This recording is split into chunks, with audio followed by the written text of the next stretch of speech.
চলে এসেছি আমি। বিশাখা আমায় বলল যে জেবা হাসান না, আমার থেকে আমার মেয়েই হবে, মেয়ের মতোই হবে বয়স। তো উনি মানে আমার ব্যাপারে কিছু জানতে চেয়েছেন, মানে আমার আপব্রিঙিং সম্বন্ধে। তা তোমাদের কাছে আমি হয়তো অনেক আগে মানে পুরনো কোনো ভিডিওসে আমি হয়তো বলেছিলাম আমার মানে সেলফ ইন্ট্রোডাকশন দিয়েছিলাম আমি। তা আমি ছোট করে বলে দিচ্ছি, যা এটা আমার মানে মি অ্যান্ড মাই মম চ্যানেলের মি বিশাখা, মম আমি, আমাদের খুব মানে জেনুইন একজন ভিউয়ার্স, এবং প্রত্যেক সময় উনি থাকেন, আসেন, কমেন্টস করেন, সমস্ত ভালো ভালো কমেন্টস করে দিয়েছেন, আমাদের মানে খুব ইন্সপিরেশন দেন। তো ওনার জন্য আমার এই ভিডিওটা। তা আমি কি বলবো আমার সম্বন্ধে, আমি বাবা মার একটি মাত্রই সন্তান। আমার জন্ম কলকাতাতেই, একদম খাস কলকাতা শহরে, সাউথ কলকাতা, আর টলিগঞ্জের আমার জন্ম। আমি আমার জন্মের আমি একান্নবর্তী পরিবারে, জয়েন্ট ফ্যামিলিতেই আমি বর্ন অ্যান্ড ব্রট আপ হয়েছি। আর আমার এই বৈশাখ মাসেই জন্ম, বৈশাখ মাসের 30শে বৈশাখ আমার জন্মদিন, আর বাংলায় 13 মে, 13ই মে আমার এই জন্মদিন। আর কি বলবো, বাবা আমার একমাত্র সন্তান, আমার আর ভাই বোন হয়নি। আচ্ছা, এইভাবে আমার এই তো হলো আমার জন্ম পরিচয়। আর তারপরে বেড়ে ওঠা কলকাতাতেই, তারপরে স্কুলিং হচ্ছে আমার কলকাতা শহরে ইংলিশ মিডিয়াম নাম করা স্কুল গোখেল মেমোরিয়ালে আমি পড়াশোনা করেছি, ইংলিশ মিডিয়াম স্কুলেই পড়াশোনা করেছি। ছোটোবেলার থেকে আমার খুব একটা ন্যাক ছিল, মানে নাচে একটা ন্যাক ছিল, আর একটু দুকলি গান টান করার একটা ন্যাক ছিল, আর আঁকার খুব ন্যাক ছিল, আঁকা, গান, আমি তিনটে খুব কালচার সাইড আর কি, নাচ, গান, আঁকা, এই তিনটেতেই আমার ভীষণ ন্যাক ছিল। সেটা হয়তো আমার পেরেন্টস মানে আমার বাবা মা বুঝতে পারতেন, দেখতে পারতেন যে আমি এমনি নিজের মনে মনে বসে বসে আঁকতাম, কিছু একটা দেখে সুন্দর এঁকে ফেলতাম, তারপরে কিছু দেখে কিছু করে নাচতাম, এবং পাড়ার লোক, পাড়ার কোনো ছোটোখাটো ফাংশনে, দুর্গাপুজোয় একটু নেচে দিতাম। বা আমি যে ফ্ল্যাট বাড়িতে থাকতাম, পুরোনো আমনের ফ্ল্যাট বাড়ি টলিগঞ্জে, সেখানে ছাদের ওপরে অনেক ডান্স ড্রামা হতো, চিত্রাঙ্গদা, চণ্ডালিকা, মানে রবীন্দ্রনাথ ঠাকুরের, সেখানে আবার অ্যাক্টিংও করতাম। এই কালচার দিকটা মা বাবা দেখতেন এর মধ্যে আছে হয়তো সেই আমার নাচের মুদ্রা, নাচ বাজ দেখে অনেকে, শুধু মা বাবার চোখে তো সব সন্তানরাই তার কাছে খুবই মানে ভালোবাসার জায়গা, ভালো লাগার জায়গা। সব সন্তানদের মধ্যেই বাবা মা একটা, আর যে কোনো একটু ট্যালেন্ট দেখতে পারলেই বাবা মা সেদিকে নজর দেন, মানে সেটাকে আরও প্রতিষ্ঠিত করার চেষ্টা করেন।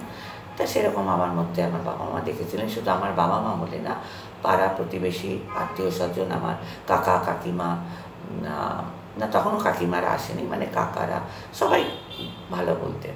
তাই জন্য আমাকে তখন বাবা মা দুজনেই আমাকে এই কলকাতাতেই সুরঙ্গমা সঙ্গীত শিক্ষালয়তে আমাকে ভর্তি করে দেওয়া হলো। এই সুরঙ্গমা সঙ্গীত শিক্ষালয় যেটা, সেটা হচ্ছে শান্তিনিকেতনের ধাঁচে করা। শান্তিনিকেতনের শৈলজারঞ্জন মুখোপাধ্যায়, ওনারই স্কুল ওটা। শান্তিনিকেতনের অনেকেই মানুষ এখানে পার্ট টাইম করাতে আসছে। আচ্ছা, সেখানে আমাকে আমার বাবা মার নাচে আর গানে দুটো কম্বিনেশনই ভর্তি করে দেয়। তখন আমার বাবা মা চেয়েছিলেন যে একদম থেকে শুরু করুন, আমার মেয়ে একদম একদম প্রথম লেভেল থেকে শুরু করতে চেয়েছিল, মানে সারেগামা থেকে শুরু করা ভর্তি করে দিয়েছিলেন। তার নাচেও ভর্তি করে দিয়েছিলেন। তখন আমার এই শুরু, এদিকে পড়াশোনা গোখেল মেমোরিয়াল স্কুলে, আর এদিকে নাচ গান, আঁকাটা আমি এমনি আঁকতাম, তখন আঁকার টিচার আসেনি। আমি আঁকতাম, আলপনা দিতাম, ভীষণ আলপনা দিতে ভালোবাসতাম। লক্ষ্মী পুজো হতো বাড়িতে, ঠাকুমার ঘরে আঁকতাম। আমাদের একটা বৈঠকখানা ঘর ছিল, একান্নবর্তী পরিবারের একটা বৈঠকখানা ঘর থাকে, সেখানে আমি আঁকতাম। এই চলছিল। আর প্রচণ্ড প্রচণ্ড প্রচণ্ড আদরে আমি বেড়ে উঠছিলাম, কারণ আমার একান্নবর্তী পরিবারের ঠাকুমা, আমার বাবা সব থেকে বড়, মানে সবার বড়, ঠাকুমা, 3 পিসি, 3 কাকা সাথে আমি আদরে বেড়ে উঠছিলাম। তখনও 3 কাকার বিয়ে হয়েছিল না, 1 পিসির বিয়ে হয়েছিল আর 2 পিসির বিয়ে হয়েছিল না। সবাই আমাকে মানে এর কোল থেকে তার কোল, তার কোল থেকে তার কোল, মানে ছোটোবেলাটা আমার সাংঘাতিক আদরে কেটেছে। ছোটোবেলা বলবো ক্লাস 5-6 পর্যন্ত মানে আমি যা পেয়েছি মানে ঈশ্বরের আশীর্বাদে একান্নবর্তী পরিবারে মানে আমাকে সবাই লুফে লুফে রাখতো আর কি। তারপরে আস্তে আস্তে কাকাদের অল্প বয়স থাকতে থাকতে কাকাদের বিয়ে হলো, কাকিমারা আসলো, সেটা অনেক ব্যাপার। আমার সেলফটা আমি বলছি, আমার নিজেরটা। যাই হোক, এইভাবে আদরে আমি মানুষ। তারপরে আমি আমার নৃত্য মানে ডান্স যার কাছে শিখেছি, তোমরা হয়তো সবাই চিনবে জানবে, আমার হাতে করি আমি পূর্ণিমা ঘোষের কাছে নাচ শিখেছি। যারা যারা জানো আমি বলে দিচ্ছি, পূর্ণিমা ঘোষ হচ্ছে কার মা জানো? এই যে টেলিভিশন সিরিয়াল হচ্ছে না গৌরী এলো, জি বাংলায় যে টেলিভিশন সিরিয়াল হচ্ছে গৌরী এলো, যারা যারা তোমরা জি বাংলা ফলো করো দেখবে, গৌরী এলোতে যে মেয়েটি না, যে তারপরে যে যেখানে ওই কিরণমালা হতো, কিরণমালা সিরিয়ালে যে মেয়েটি চান্দ্রেই ঘোষ, চান্দ্রেই ঘোষের মা হচ্ছে পূর্ণিমা ঘোষ। তো ওনার কাছ থেকেই আমি নাচ শিখি একেবারে ছোটোবেলার থেকে। তো ওনার হাতেই আমার এই যে নাচের এরকম এরকম এই মুদ্রা টুদ্রা সব ওনার কাছ থেকে। এবং প্রতিটা পরীক্ষায় আমি 3 জনের মধ্যেই আসতাম। ফার্স্ট, কখনো সেকেন্ড হতাম, কখনো থার্ড, আবার কখনো ফার্স্ট। ফার্স্ট হতে না পারলে একটু মনক্ষুণ্ণ হতো আমার মায়ের, বাবা না, বাবা পাশ করে গেলেই হলো, বাবার এতটাই আদরের ছিল। বাবা মানে তাই তুইয়ে একদম পাশ করে গেলেই হলো, সে সব ব্যাপারে স্কুলেই হোক, বাবা হচ্ছে মানে আমার মেয়ে পাশ করে গেলেই হতো, এতই আদর। কিন্তু মা না, মা হচ্ছে ভীষণ ভালো রেজাল্ট করতে হবে, একটা প্রেজেন্ট রেজাল্ট থাকতে হবে। যাই হোক, সেটা মার আশাও পূর্ণ করেছি, আর বাবা তো অল্পতেই সন্তুষ্ট, তাদের আশা আমি পূর্ণ করেছি। যাই হোক, প্রতিটি পরীক্ষায় আমি, আর গানের পরীক্ষাগুলো গান ও একাধারে নাচও শিখতাম ওই স্কুলে, আবার গানও শিখতাম একদম ছোটোবেলা থেকে। রবীন্দ্রসঙ্গীত আর সেমি ক্লাসিক্যাল, তো ওখানে রবীন্দ্রসঙ্গীতে বরাবর পরীক্ষায় ফার্স্টই হতাম, বরাবর পরীক্ষায় ফার্স্ট হয়েছি, যতদিন শিখেছি ফার্স্ট হয়েছে। আর নাচে সেকেন্ড থার্ড হতাম। আর আমি একটু ভীতু প্রকৃতির ছিলাম, নার্ভাস, যতটা না আমি গাইতে পারতাম নাচতে পারতাম লোক সম্মুখে, আমি ততটাই নার্ভাস হয়ে যেতাম। এটা আমার খুব মাইনাস পয়েন্ট, আমি নিজেই তো বলছিলাম প্রচণ্ড মাইনাস পয়েন্ট। আমি নিজেকে ভীষণ আন্ডার এস্টিমেট করতাম। আমি ভাবতাম বাবা আমি গাইতে পারবো না, নাচতে পারবো না। যখনই পরীক্ষা হতো, যখনই আমার গানের পরীক্ষা হতো, গুরুজির সামনে গান গাইতে হলে গলা কেঁপে যেত, গলা শুকিয়ে যেত, ভালো করে গাইতে পারতাম না। হ্যাঁ, তারপরে নাচের ক্ষেত্রেও তাই, ওই জন্য হয়তো একটুখানি রেজাল্টটা এরকম রকম হতো। তবুও গানে আমি ফার্স্ট হয়েছি, কেন জানি না, গানে ফার্স্ট হতাম, নাচে সেকেন্ড থার্ড এরকম হয়ে গেল আমার এই। আবার তারপরে চলো, তারপরে আমি 6-7-এ যখন হয়, তখন আমার বাবা ডিফেন্সে চাকরি করতেন, ডিফেন্সের উচ্চ পদস্থ অফিসার ছিলেন। তখন উনি ট্রান্সফার হয়ে যায়, ওনার অনেক ট্রান্সফার হয়েছিল, কিন্তু বাবা নেননি, যেহেতু বাবা বাড়ির বড় ছেলে ছিলেন, সবাইকে মানুষ করেছিলেন, সবাইকে বিয়ে দিয়ে দিয়েছিলেন, মানে আমার কাকাদের সেটেল করেছেন, পিসিদের সেটেল করেছেন, বাবাই সব বিয়ে থাওয়া দিয়েছেন, পাত্র দেখে দেখে। বাবার ওপরে সব দায়িত্ব, আর মার ওপরে সব দায়িত্ব, মা বাড়ির বড়, আর তেমনি আমাকে আদর করে মানুষ করেছেন। বাবা মা যতটা স্ট্রাগল করেছেন, বাবা মা যতটা ফেস করেছেন, সেটা আমার একমাত্র সন্তান। আমি, ওনারা কোনো বেবি প্ল্যানিং করেননি, ওনারা চেয়েছিলেন মানে একটিমাত্র সন্তানকে মানুষ করবেন। কিন্তু অনেক কিছু ওনাদের প্রেজুডিস মানে অনেক কিছু ছিল, যেন আর বেবি প্ল্যানিং ওনারা করেননি, মানে একটি মেয়েকেই সব কিছু দিয়ে মানুষ করবেন। যাই হোক, তারপরে বাবা ট্রান্সফার হয়ে গেল, বাবা চলে আসলো ডিফেন্সে জবলপুরে। জবলপুরে তখন আমার বেড়ে ওঠা, আমার কৈশোর থেকে যৌবনে ওঠা, যৌবন থেকে চলো একদম ইংলিশে MA পাস করলাম। তখন আমি ভর্তি হয়েছিলাম সেন্ট্রাল স্কুল, কেন্দ্রীয় বিদ্যালয়, আর আমার সেকেন্ড ল্যাঙ্গুয়েজ ছিল হিন্দি। যেহেতু আমি গোখেলের থেকে পড়ে, আমি কোনো হিন্দি ছিল না আমার, আর সেখানে কোনো বাংলার ব্যাপার ছিল না, মধ্যপ্রদেশে বাংলার ব্যাপার ছিল না, সেখানে আমার সেকেন্ড ল্যাঙ্গুয়েজ হিন্দি ছিল। তখন আবার কি করলেন, বাবা আমাকে একটা হিন্দি টিচার রেখে দিলেন, সংস্কৃত টিচার রেখে দিলেন, হিন্দি সংস্কৃত উনি পড়াতেন। মানে বললে বিশ্বাস করবে না, আমি এতটাই হিন্দি শিখে গেলাম, এতটাই হিন্দি বলতে পারতাম, লিখতে পারতাম, আমি ভালো রেজাল্টও করলাম হিন্দিতে। হিন্দি আমার মনে হলো যেন জলবাত হয়ে গেল। কী করে যেটা হলো আমি ঠিক বুঝতে পারলাম না। আমি একটা বাঙালি মেয়ে, কলকাতা থেকে সবে গেছি, তা জানি না এটা ভগবানের আশীর্বাদ, আমি খুব তাড়াতাড়ি ক্যাচ করে নিলাম। হলো তারপরে ওখানে গিয়ে আমি ক্লাস 7 থেকে কেন্দ্রীয় বিদ্যালয়, সেন্ট্রাল স্কুলে। এটা কেন বলো তো, কেন্দ্রীয় বিদ্যালয়তে বাবা দিলেন যাতে, বাবার তো ট্রান্সফারেবল জব, ডিফেন্সের ট্রান্সফারেবল জব, তো যে কোনো সময় যদি বাবা ট্রান্সফার হয়ে যায় যাতে আমি ওই সেন্ট্রাল স্কুলে গিয়ে ভর্তি হতে পারি। কেন্দ্রীয় বিদ্যালয় মানে মিডল অফ দ্য মান্থ, ইয়ারের মাঝখানে, ইয়ারের প্রথমে চট করে ধরো গিয়ে আমি ওই সিলেবাসে ওই ইয়েতে আরেকটা কেন্দ্রীয় বিদ্যালয়ে কোনো কিছু পরীক্ষাও দিতে হবে না। এটা খুব সুবিধা হয়ে যাবে কেন্দ্রীয় বিদ্যালয়। তা ওখানে তখন আরম্ভ হলো আমার টিচারের মেলা বসে গেল। সংস্কৃত টিচার, হিন্দি টিচার, গানের টিচার, নজরুল গীতি একজন শেখাতে আসতো, রবীন্দ্রনাথ সঙ্গীত একজন শেখাতে আসতো, তারপরে তোমার আর কি যেন মানে ক্লাসিক্যাল একজন, অবশ্যই ক্লাসিক্যাল একজন সেখানে, তিনটে গানের টিচার, আঁকার টিচার, যেহেতু আমি আঁকাটা হেলাফেলা করে তাকে বাবা মা চেয়েছিল তাই প্রকৃতভাবে শিখুক, তাহলে যখন ওর মধ্যে ট্যালেন্ট আছে তাহলে ওয়াই নট। গান তো আমাকে স্কুলে ভর্তি করে দিয়েছিল কলকাতায়, সুতরাং এই সমস্ত টিচার শুরু হয়ে গেল আসা। তখন আমি ক্লাস 6-7 পড়ি, তখন থেকে আমার এতগুলো টিচার, গানের টিচার, আর গানে আবার ভাগ করা। পণ্ডিতজি আসতো আমাকে ভজন শেখাতে, ক্লাসিক্যাল শেখাতে, রবীন্দ্রসঙ্গীতের আরেকজন টিচার, সবই আসতো। তারপরে ফাঁকিও দিতাম, যাই হোক পড়তে বসতে ইচ্ছা করতো না, একটু ফাঁকি পাচ্ছিলাম, একটু না বেশ ভালোই ফাঁকি পাচ্ছিলাম, করতাম। তো যে কথা শুনতাম না তা না, খুবই লক্ষ্মী মেয়ে ছিলাম আমি, প্রচণ্ড লক্ষ্মী মেয়ে ছিলাম, কিন্তু এত প্রেশার দিতে পারতাম না। এই গানের টিচার, এই নাচের টিচার, এই আঁকার টিচার, মানে কত যে টিচার রেখে দিয়েছিলেন, মনে হলো মানে আমি আমাকে পাপা কি পারি হয়ে থাকতাম। সব এক গ্লাস জল ভরেও খেতে হতো না, কোথায় গেলাস থাকে, কোথা থেকে জল ভরতে হয়, কোথায় চামচ থাকে, কিছুই জানতাম না, কোনো রান্না বান্না কিছুই শিখিনি, সবই এইভাবে মানুষ হয়ে গেল। আমার ছোট্ট করে ইন্ট্রোটাই দিলাম, তারপরে আমি চলে গেলাম কলেজ লাইফে। আর তারপরে ভালো মতো আমি হলো আমার, তোমাদের যেটা বলে যে আমাদের তখন 10-এ তো হতো না, 11-এ আমাদের বোর্ড এক্সাম হতো। এখন যেমন 10+12 হয়েছে, আমাদের সময় তো তা ছিল না, আমরা 11-এ ম্যাট্রিক পরীক্ষা দিতাম। তা দুঃখরভাবে ফার্স্ট ডিভিশন, মানে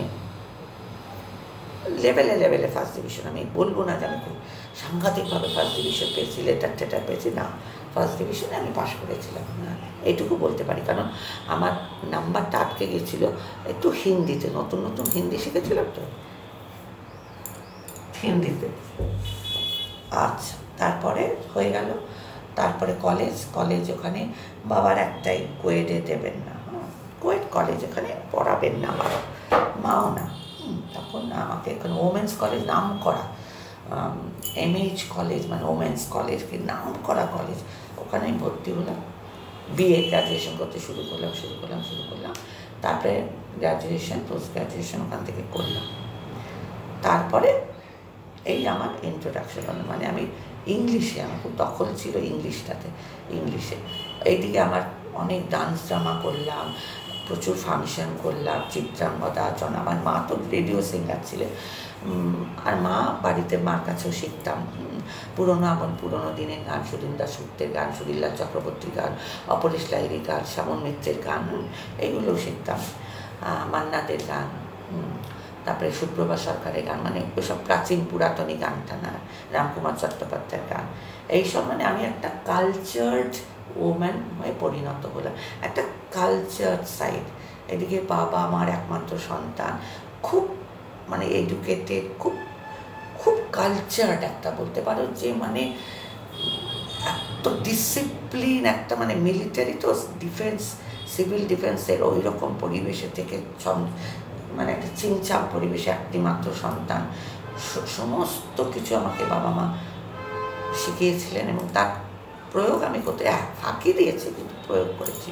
গানও পাস করেছি, গানে ডিগ্রি নিয়েছি, আঁকাতেও ডিগ্রি নিয়েছি। তারপরে ডান্স, ওখানে অতটা এমপিতে মানে মধ্যপ্রদেশ জবলপুরে অতটা ডান্সের স্কুল ছিল না, বাড়িতে শিখতাম। তারপরে ওগুলো আমি স্টেজ প্রোগ্রাম করেছি, হয়ে গেল। এটাই আমার ইন্ট্রোডাকশন। আমি খুবই মা বাবার কাছে শুনেছি আমার মতো লক্ষ্মী মেয়ে, কথা শোনার মেয়ে, এরকম খুব ডিসেন্ট, সভ্য, ভদ্র, অমায়িক, আবার প্রচণ্ড শান্ত সৌম্য এবং ওইভাবে খুব ডিসেন্ট মেয়ে ছিলাম আমি। ওই জন্য তো এখন এসে এত সব দেখে থেকে আমি মানে ভেবা চাকা খেয়ে যাই, মানে আমি কোনোদিন এরকমভাবে থাকিনি। হয়ে গেল। তাহলে কলেজ ইউনিভার্সিটি বলে দিলাম, ছোট্ট করে ইন্ট্রোডাকশন দিয়ে দিলাম, গানের কথাও বলে দিলাম, নাচ গান শিখেছি, এডুকেশনও বলে দিলাম, এই আমার এডুকেশন, আমার আপব্রিঙ্গিংও বলে দিলাম বাবার। আর বাবা তখনকার দিনে বাবা WBCS পাস,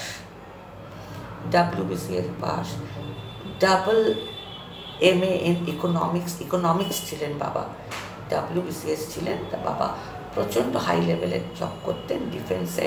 উনি ছিলেন ডেপুটি ডিরেক্টর জেনারেল, তার একমাত্র সন্তান আমি। বুঝতেই পারছো তোমরা সবাই কীভাবে আমি মানুষ, মানে প্রচণ্ড আদরে। এবং সেই আদরটা, আদরে বাদর হবো না, বাদর হলে দেবে, এরকম হয়। বাবাও দিত, মাও দেবে, দিতেন যদি করতাম, সেগুলো ছিল না। ওই রেস্ট্রিকশন আবার ছিল প্রচণ্ড। একটা কিছু এখানে যেতে নিলে কলেজ লাইফে বাবার পারমিশন, মায়ের পারমিশন নিয়ে তবে যেতে হতো। আমার গাড়ি থাকতো, ড্রাইভার থাকতো, আমার নিজের গাড়ি ছিল, বাবার গাড়ি ছিল, প্লাস অফিসের দুটো গাড়ি ছিল। গাড়ি থাকতো, ড্রাইভার থাকতো, ড্রাইভারকে শেখানো থাকতো। তখন ড্রাইভার আমাকে বেবি বলে রাখতো। ওখানকার যে ল্যাঙ্গুয়েজ, মানে মধ্যপ্রদেশে, যে বলতো বেবি কো ছোড় কে आओ, पता लगाना बेबी कहाँ गई कहाँ उतरी, तुम बाहर ही खड़े रहना। ड्राइवर से बोल देते थे मेरा पापा, जे बाहर खड़े रहना, जब तक देखना बेबी क्या करती है, सब आकर मुझे बता देना है। वो हमारे बाबा एरकम हिंदीते बोलतो, মাও বলতো সব খোঁজ রাখবে, কার বাড়িতে গেল, কোথায় গেল, কতটুকু সময় থাকলো, এইভাবে ডিসিপ্লিন হয়েছে। সব মেয়ে বন্ধুদের বাড়িতে, ওরাও আমার বাড়িতে আসতো, জন্মদিন হতো। এই করে আমার যৌবনটা, কৈশোরটা চলে গেল। তারপরে হ্যাঁ, আমি নাচের অনেক প্রোগ্রামও করেছি, ওখানে গানের নাম হয়েছিল চিত্রাঙ্গদার গান গেয়ে নাম হয়েছিল, চন্দ্রালিকার গান গেয়ে। চন্দ্রালিকার মায়ের রোলটা মা করেছিল, মেয়ের রোলটা আমি করেছিলাম। খুব ফাংশন করেছি। তারপরে একটা খুব মিস আপ হয়ে গেল। মিস আপ বলতে আমার MA আর একটা পেপার ছিল, যাই হোক বাবা একটুখানি দুঃখছিলেন, মানে খেতে পারতেন না, ঝাল লাগতো, জিভে ঝাল লাগতো। মানে একটা যদি পাতলা স্যুপও খেতেন সেটাও জিভে ঝাল লাগতো। বাবা একটু স্মোক করতেন, হ্যাঁ। তো সবাই ভাবলো এত বেশি স্মোক করতেন তো, মানে মেন্টাল এর কাজ তো, বাবাকে মাথা ঠান্ডা রেখে করতে। একটা ডেপুটি ডিরেক্টর জেনারেল, তার বাবার আন্ডারে অনেক ডিপার্টমেন্টগুলো হ্যান্ডেল করা। যাই হোক, আমি অত ডিটেলিং যাব না, তোমরা বোর হবে। বাবার টাং ক্যান্সার ধরা পড়ে, বাবা একটা ক্যান্সার ভিকটিম হয়ে গেলেন জিভে। যাই হোক, তখন তো কেউ ওখানে রাখা চলবে না, ওখানে তো ভালো চিকিৎসা সেরকম না। তখন কি হলো, আমার মানে MA পরীক্ষা, আমি রেজাল্টটা নিই, পরীক্ষা দিয়ে চলে এসেছি। আমি তো ভাবলাম বোধহয় ফেল করবো। ওরা কি বললো, অ্যাড্রেস দিয়ে যাও, কলকাতার বাড়ির অ্যাড্রেস দিয়ে যাও, ওখানে রেজাল্ট পৌঁছে দেওয়া হবে। চলে আসলাম, এসে চিকিৎসা শুরু হয়ে গেল বাবার। অপারেশন হলো, টাং অপারেশন। রেজাল্টও এসে গেল, পাশ করে গেলাম MA। আমি ওটা মিথ্যে বলবো না, ওটা MA-তে আমি 1 নম্বরের জন্য ফার্স্ট ডিভিশন পাইনি, 1 নম্বরের জন্য হাই সেকেন্ড ক্লাস বলে ওটাকে। হ্যাঁ, দেখো ক্যামেরা অন করে অনেকেই, কিন্তু আমার কেউ কিছু দেখতেও আসুনি তোমরা। এইটাই আমার বাবা মার শিক্ষা, যে টু বি ভেরি অনেস্ট, যা তুমি তাই তুমি বলবে, কোনো দিন মিথ্যে কথা বলবে না। কোনো দিনও যদি আমার কোনো সম্মুখীন হয়েছে, কোনো দিন নেভার সে লাই টু এনিওয়ান। তুমি যদি 3rd ডিভিশনও পাস করো, সেটাও বলার সৎসাহস রাখবে, কারণ তোমার নিজের জন্য তুমি 3rd ডিভিশনে পাস করছো, কারোর দোষ দিলে চলবে না, তোমাকে তো সব দেখে রাখ। সেই জন্য আমি কোনো দিন এ পর্যন্ত কোনো মিথ্যে কথা বলি না, যা বলি সব সত্যি কথা। আমি 2nd ডিভিশনে পাস করেছিলাম MA, আর ফার্স্ট ক্লাস পাইনি। খুব ইচ্ছা ছিল, বাবা মায়ের জন্য পাইনি।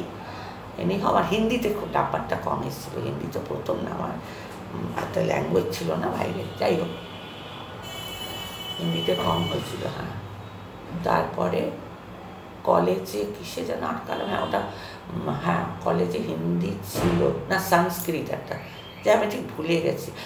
মোট কথা কলেজে আমি যখন মানে গ্র্যাজুয়েশন আমি হাই সেকেন্ড ক্লাস পেয়েছিলাম কোনো একটা সাবজেক্টে, বোঝাতে মনে পড়ছে না, হিন্দি তো না সংস্কৃত, মানে স্কুলটা ভালো পাস করে গেলাম ফার্স্ট ডিভিশন, মানে 12টা ফার্স্ট ক্লাস পেলাম, গ্র্যাজুয়েশনটা আমি second class, high second class পেলাম, কিসের জন্য মনে করতে পারছি না, মানে টু আর্লি, মানে অনেক আগের কথা। তারপরে বাবা তো এরকম ক্যান্সার ভিকটিম, চলে আসলাম, ওখানে ট্রিটমেন্ট চললো। তারপরে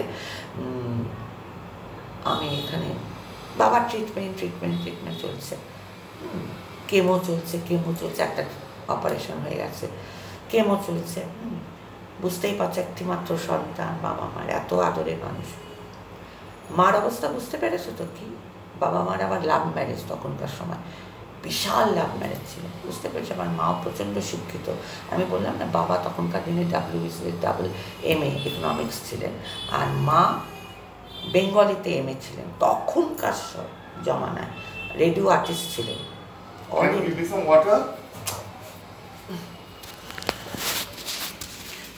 রেডিও আর্টিস্ট ছিলেন মা। তারপরে চলে গেল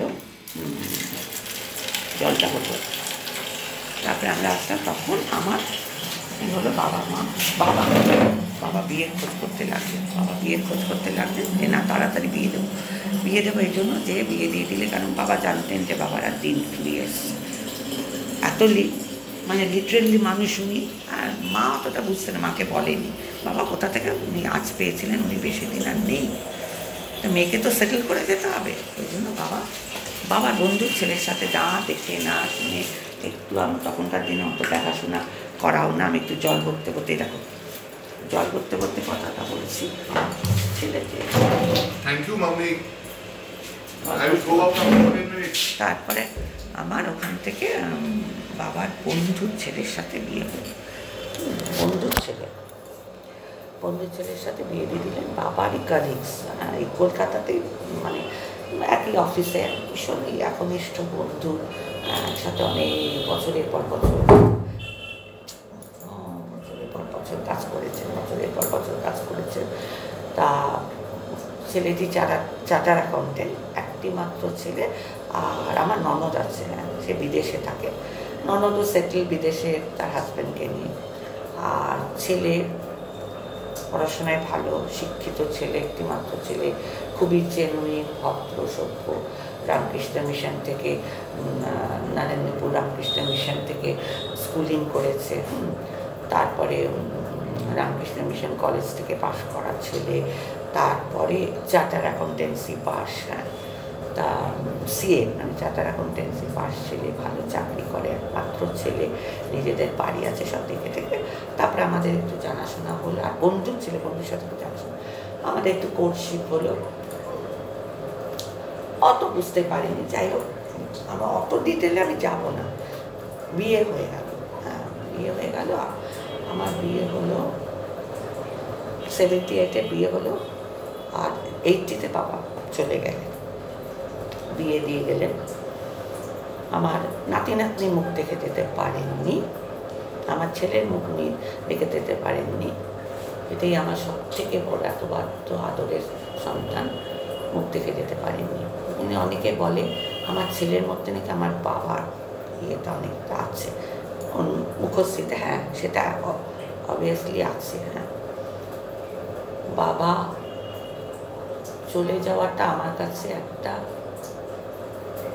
কি বলবো তোমাদের, বলে বোঝাতে পারবো না। বাবার মৃত্যুটা 21শে এপ্রিল আমি একটা ভিডিও করেছিলাম, ভিডিওতে আমি খুব কান্নাকাটি করেছিলাম, ভীষণ কেঁদে ফেলেছিলাম। বাবার মৃত্যুটা আমি এখনও মেনে নিতে পারি না।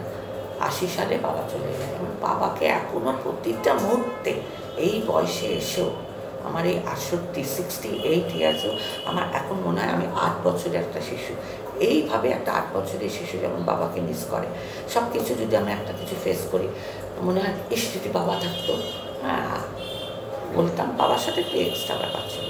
তারপরে মাকে নিয়ে আমার স্ট্রাগল শুরু হলো, মা ডিপ্রেশনে চলে গেল, আমিও ডিপ্রেশনে চলে গেছিলাম। কিন্তু ডিপ্রেশনটাকে আমি তাড়াতাড়ি এই জন্য কাটিয়েছিলাম কারণ মাকে আমি একটিমাত্র সন্তান, মাকে দেখতে হবে। এবং মাকে দেখতে গিয়ে অনেক অবস্টাকেলসের মধ্যে যেতে হয়। শ্বশুরবাড়িতে অনেক কথা হয় এই নিয়ে, তোমরা সবাই অত জানো শ্বশুরবাড়ি একটু অর্থোডক্স ফ্যামিলি যেগুলো হয়। এখনকার দিনে শ্বশুরবাড়ির কথা বলছি, তখনকার দিনে শ্বশুরবাড়িটা একটু শাশুড়ি মনক্ষুণ্ণ হতেন, শ্বশুরমশাই মনক্ষুণ্ণ হতেন, এত ঘন ঘন মায়ের কাছে যাওয়াটা। কিন্তু মাকে কাছে তো আমি যেটা, একটা হচ্ছে আমার খুব ব্যাকবোনটা সোজা ছিল। আমি কখনো আমার স্ট্যান্ড পয়েন্ট থেকে বিয়ে হয়ে গেছে বলেই যে আমি মাকে দেখবো না, অন্যের হয়ে গেছি, শ্বশুরবাড়িকেই দেখবো, আমার মাকে ফেলে দেবো, এইটা নয়। মাকে ফেলে দেবো না, কারণ আমার ভাই থাকলে, দাদা থাকলে, আর একটা বোন থাকলে হয়তো ওটা আমরা ডিভাইড করে নিতাম, কিন্তু ওটা হয়নি। তারপর আমার স্ট্যান্ড পয়েন্টটা তখন থেকে, ছোটোবেলার থেকে আমি এরকম সোজা, আর অন্যায় দেখলে প্রতিবাদ করি, এই দুটো জিনিস আমার ছিল, যার জন্য এখন ওয়াইটিতে এসে অন্যায় দেখলে আমি প্রতিবাদ করে ফেলি। হ্যাঁ, এই হচ্ছে। আর আমি শিবতারাটা প্রচণ্ড সোজা, আমি একটু এরকম দেখাতে পারি না। আমি যেটা স্ট্যান্ড পয়েন্ট থেকে আমাকে মানে আমফান আয়লা হাজারো ঝড়ের মতো আমি এইরকম সোজা হয়ে দাঁড়িয়ে থাকি, আমাকে তলাতে নড়াতে কেউ পারবে না। আমি যেটা আমি সেটাই, যেটা তাতে যদি আমার ক্ষতি হয় হবে, কিন্তু আমার স্ট্যান্ড পয়েন্ট থেকে আমি কখনো নড়িনি। আমি মাকে দেখতে শুরু করলাম। আমি আমার শ্বশুরবাড়িকে ছেড়ে দিয়েও দিনের পর দিন থাকতাম। তারপরে এই করে তো অনেক অশান্তি সামনে, সবাই তোমরা জানো ঘর সংসারে কী হয়, শ্বশুর শাশুড়ির কথা শুনতে হয়। স্বামীও মনক্ষুণ্ণ হতেন, ওনাকে ছেড়ে ছেড়ে চলে যেতাম মায়ের কাছে, কারণ মা আমার কাছে প্রায়োরিটি ছিল, কারণ আমার আর ভাই বোন নেই। মাকে আমার দেখার, মা বাবা চলে যাওয়ার পর প্রচণ্ড অসুস্থ। তারপরে যাই হোক, আমার যখন ছেলে হলো, ছেলে হওয়ার পরে আমার জীবনটা আবার পাল্টে গেল, মার জীবনটাও পাল্টে গেল। মা ওই নাতির মুখ থেকে, তবুও আমি স্ট্রাগল করে গেছি শ্বশুর শাশুড়ির সাথে, স্বামীর সাথে করে আমি ওই ছোট্ট আমার বেবিকে নিয়ে, ছেলেকে নিয়ে আমি মায়ের কাছে অনেকটা সময় কাটাতাম, আবার শ্বশুরবাড়ি আসতাম, এই করে চলেছে। তারপরে তো এখন তোমরা সবাই জানো আমার ছেলের এডুকেশন হচ্ছে MBA in marketing. Or job করেছে ইন্স্যুরেন্সে, ওর প্রথম জব হচ্ছে টাটা AIGতে, সব ইন্স্যুরেন্সই ওর জব করেছে, ওর কেরিয়ার স্টার্টিং। ও হচ্ছে খুবই ভালো এডুকেশনে, ও মার্কেটিংয়ে MBA করেছে। আর বিশাখা তো সবারই, তোমাদের বিশাখা BBA করেছে ইয়েতে NSH নলেজ ক্যাম্পাস থেকে। তারপরে বিশাখা আরও কিছু করেছে। ছেলে যেমন MBA করার পরে ও জব করে গেছে, আর আমার মেয়ে কিন্তু তা না, আমার মেয়ে MBA করার পরেও রিটেল ম্যানেজমেন্টে ওনার ছোটো ছোটো কোর্সেস করেছে। তারপরে কাকিমা এরকমভাবে হয়ে গেল। তারপরে মাকে নিয়ে আমি ব্যস্ত হয়ে পড়লাম, মাও অসুস্থ হয়ে পড়লেন। এমন একটা দিন আসলো আমার, যখন বিশাখাকে আমি ক্যারি করছি। বিশাখাটা এটা সত্যি যে বিশাখার আশাটা ওটা আমার খুব প্ল্যানের মধ্যে ছিল না। হয় না অনেক সময় বেবি এসে যায়, এটা তোমরা বুঝতেও পারবে যারা ম্যারিড, হ্যাঁ, যারা তোমরা বুঝতে পারবে যে কনজুগাল লাইফ অনেক দিন বাদে যখন মানে হাজব্যান্ড ওয়াইফ একত্র হয়, সেই মোমেন্টসে কী হতে পারে। আমার ইচ্ছে ছিল না আমার কোনো সময় আমি একটু রোম্যান্টিক পার্সন, আমি একটু রোম্যান্স, একটু প্যাম্পারিং, আদর, ভালোবাসা, স্নেহ। আমার স্বামীর মধ্যে আমি চেয়েছিলাম যে আমি আমার স্বামীর মধ্যে একটা বাবাকে খুঁজে পেতাম, যে বাবার মতো আমাকে স্নেহ করবে, মায়া করবে, মমতা করবে, আমাকে দেখে রাখবে, আমাকে একটু প্যাম্পার করবে, আমার বিপদের সময় আমার পাশে এসে দাঁড়াবে বন্ধুর মতো। কিন্তু না, তার স্বামী হয়ে দাঁড়িয়েছে। তখনকার দিনে তো, এখনকার দিনে ছেলেরা অনেক ভালো, অনেক ভালো, ওরা আগে বন্ধু হয়ে যায়, দেখি তো সব বন্ধু। যাই হোক, এইভাবে আমার বিশাখা আমার ক্যারি করি। তোমরা বুঝতেই পারছো কনজুগাল লাইফে কী হতে পারে। চট করে আমার ছেলে 5.5 বছর পরে আমার আরেকটা বেবি আসে, বিশাখা।